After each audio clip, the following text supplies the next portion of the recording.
Welcome back. You're watching The Money Show on ET Now. The new Model Tenancy Act is here. The aim is essentially to create a more lucrative environment for renting for tenants as well as landlords, and also increase the housing supply for rentals for tenants in the markets. Right now, there are many empty houses lying vacant, and at the same time, of course, there's a problem of a lack of houses from the consumer or the tenant's point of view as well. So this act aims to ease all of that. Plus, it also puts down the rights and obligations of the tenants and the landlords. So we'll try and simplify all of this. We have with us Mr. Akhil Gupta, co-founder of NoBroker, joining in. Akhil, thanks so much for taking our time and joining us and to simplify the entire Tenancy Act. So to start with, Akhil, if you could just, purely from the landlord and the tenant's perspective, break down some of the key points that the landlord and the tenant should know in this new Model Tenancy Act. Thanks for having me. And I think this is a great move by Government of India by bringing the Model Tenancy Act. And the benefit of this act for both tenant and landlord is that there will be a transparent process within the purview of which a house should be given on rent or rented by a tenant. If you go back 30, 40 years, people used to, landlord used to be afraid of giving house or the shop on rent. The single primary reason was that they were not sure whether the tenant will vacate it or not. With the Model Tenancy Act, now because there are the clear guidelines on how much should be the deposit. So there used to be a pagdi of 10, 11, 12 months of the rent which owner used to take. So there is a clear rules defined for how much should be the deposit, what will be the duration of the rent agreement. And in case of any dispute, the government has created rent authority, rent courts and rent tribunal. So if tenant or landlord, anybody who is not happy or the deal is not going as per the agreed terms, they can go to the court, rent tribunal and get the issue solved. So to sum it up, it's a great move because there have been cases where owners are scared and they have not opened their property on rental because they feel that somebody will come and they will take the kabza of the property. So all of it will be resolved now, and this will definitely bring in a lot of supply into the market directly from the owners and from the government.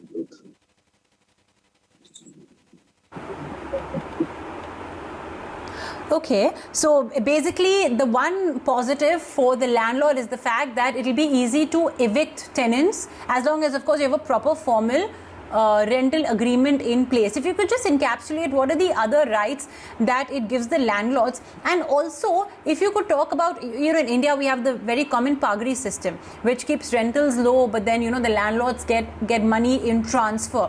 Does this act change anything over there, or is it like a precursor to that? How does it work? It does. So basically, depending on the state, like in Bangalore, the rent, along with the rent, you have to give 10 months of deposit to the owner. In Mumbai, it is 3 months. In Pune, it is 2 months. So across India, if you see, there have been a different amount of deposit. And pagdi is the form of deposit only where you need to give advance, which can be 10, 12 months of the rent to the owner.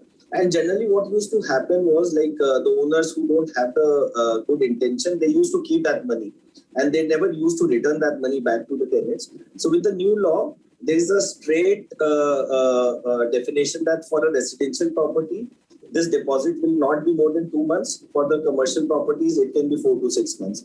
So this defines the rule. It definitely removes the pagdi system which is there. For the owners, there are very good points because the biggest inhibition of the owners was that if somebody comes into my property and if he or she doesn't vacate, what do I do? So now you can execute the agreement between a tenant and owner and then inform the rent authority within your district.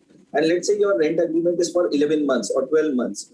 And if tenant is not vacating the house, you can reach out to tenant authority. And there are stricter laws also. Like if as a tenant, I don't vacate the house, I will have to pay 2 months of the rent. So I'll have to pay double the rent for the first 2 months after my agreement period is over. And it will become 4 times after 2 months of the agreement period is over. So government has definitely seen the pains of both tenant and owner while defining this particular Model Tenancy Act.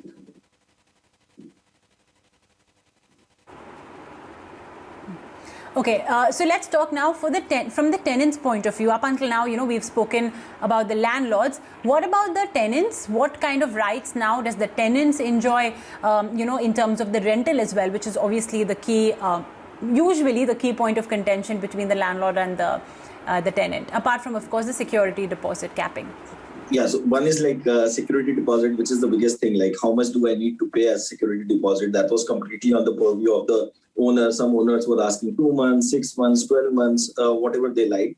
So now, as per law, they cannot ask for more than 2 months of the security deposit. Plus, they will get the security deposit back. There's a provision that once the house has been vacated, and if house is in the same condition the way it was given to the tenant, owner is liable to pay the complete deposit back. So the biggest fear of the tenant had been like, I have been putting such a high deposit with my owner. When I vacate the house, will I get the deposit back or not? So that has been taken care in this particular law.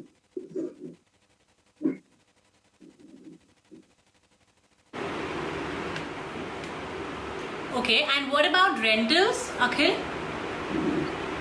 Rentals as in?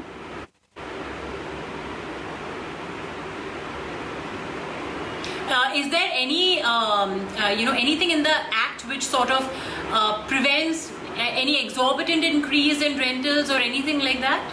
No, so basically that is being left between the agreement, what a tenant and a landlord does. So generally what happens is if you register your rent agreement, you need to mention that what is the duration of the rent agreement and what are the agreed terms, like whether the rent will increase after 10 months, 11 months, 12 months, and what will be the quantum of the increase. So all of it has to be taken care, written down in the rental agreement, and that rent agreement has to be given to the rent authority of that particular district. And that particular paper will define the rules going forward. So ideally, a tenant would have agreed to what will be the increase in the rent after 12 months or 11 months. And that is the only increment which a owner can ask for from the tenant.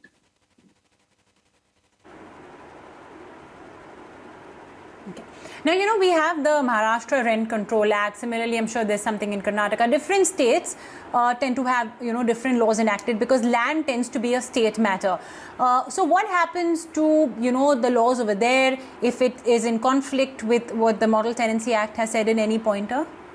So what government has said in the notification is that this is the law and every state will have to implement it. So it will go for the states to implement, and government has clearly mentioned that either it has to work in parallel along with the existing state laws, or the existing state laws will have to be amended. So it will be notified by state government, and there is a provision that once you notify it, within 3 months, there should be a digital platform on which all these rent agreements should be available.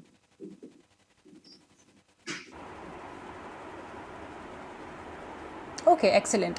Akhil, when will this Model Tenancy Act be applicable? Obviously, right now, there are already existing rental agreements that are going on, that are already in place. They may have started 1 year ago, 2 years ago, whatever it is. So, will this act apply to those as well?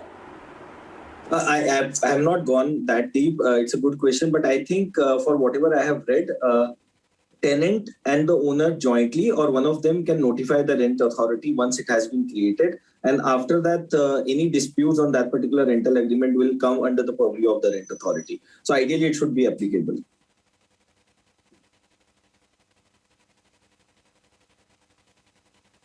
Briefly mentioned about rental authority, etc. If you could just talk to us a little more about what will be the mechanism in place to resolve any disputes that may come up between the tenant and the landlord. What are the gamut of disputes that this authority or the court tribunal that will be set up would cover? So basically, it's a 3-tier structure for what I have read. There is a person called rent authority, which will be no lesser than the deputy DM, basically the person below the DM. So it should be at the level of that particular person. Then there will be rent courts. So rent authority has to be notified for the rental agreement. Any disputes which happens on that particular agreement will be solved in rent courts. And if somebody is not happy with the decision of the rent court, there will be a rent tribunal in that particular district where tenant and the owner can go and ask for relief if they are not happy with the decision of rent courts.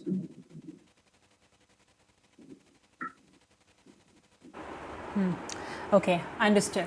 Well, it's step one. Cabinet has passed it. Let's wait for the implementation as well of the same. Akhil, thank you so much for joining us today on the show and, just guiding our viewers through the basics and dumbing it down really for all of our viewers. This is the new Model Tenancy Act that has got the stamp of approval from the Cabinet just today. Well, on that note, we'll take a very short break, but we'll be continuing our conversation on realty and the ever elusive topic of rent versus buy just after this break.